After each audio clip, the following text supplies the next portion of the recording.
Welcome to Britain's favourite Sunday sermon. Well, last week I talked about the Home Office Select Committee and the civil servants' refusal to answer basic questions. Well, this week the story has continued. And one thing is for certain, in any walk of life, money does not buy happiness. The other thing it appears that money does not buy is the ability to stop the boats, to act as a deterrent. Because as every week and month goes by, the cost goes up, and it's extraordinary. We know, don't we, that the government signed off some £500 million to our friends in France to help stop the boats. How's that going? It's mid-December.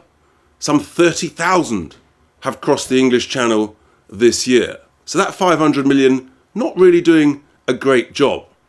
And now we hear that the money that's been sent to Rwanda in order to help act as a deterrent, if we were possibly to ever send migrants to Rwanda, we thought it was 140 million. And the Home Office wouldn't tell us if there was a few more millions perhaps. Now we discover that last April, some 8 months ago, we agreed to pay another 100 million.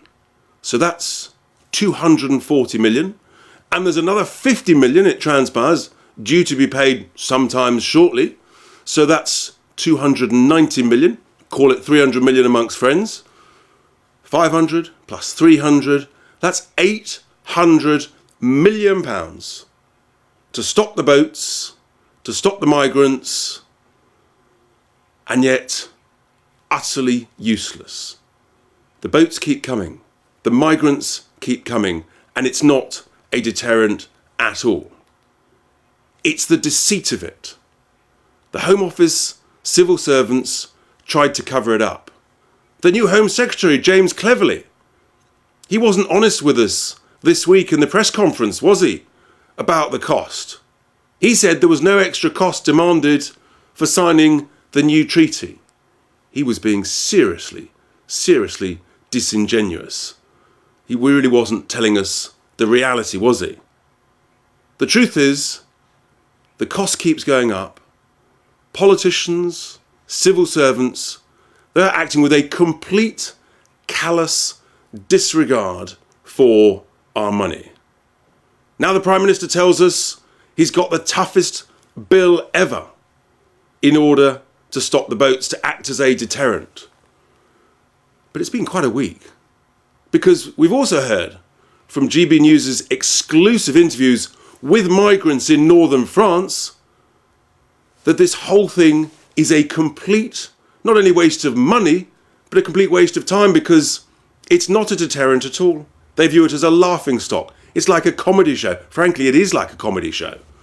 It's truly hopeless. If they don't view it as a deterrent, the whole thing is a complete waste of time, money, and effort.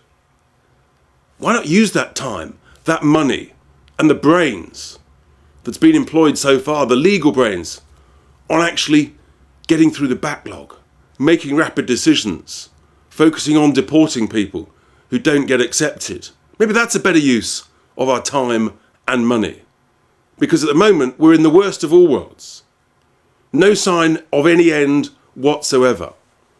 And it's leading to complete civil war within the governing party, and a complete loss of confidence by ordinary folk up and down the country who are furious at what's happening to our communities and everything around us, whilst this just goes on and on. It'll only stop when someone has the courage to do what Australia did. You can't buy happiness. You can't buy your way out of the migrant crisis. You have to have courage. You have to have political will. You have to have leadership. You have to pick up the people out of the boats and safely return them to France, as we are legally entitled to do under international treaties. When someone does that, then this crisis stops. Not only here, but in the Mediterranean. And when someone does that, people stop dying. Let's be absolutely clear. Money doesn't buy happiness. Money's not stopping the migrants. In fact, money's making the migrant crisis even worse. It's got to stop. People are absolutely furious. And yet at the moment, politicians, civil servants, completely callous disregard of our money and our views. I'm afraid it's not good news, no end in sight. But with that, here endeth my Sunday sermon.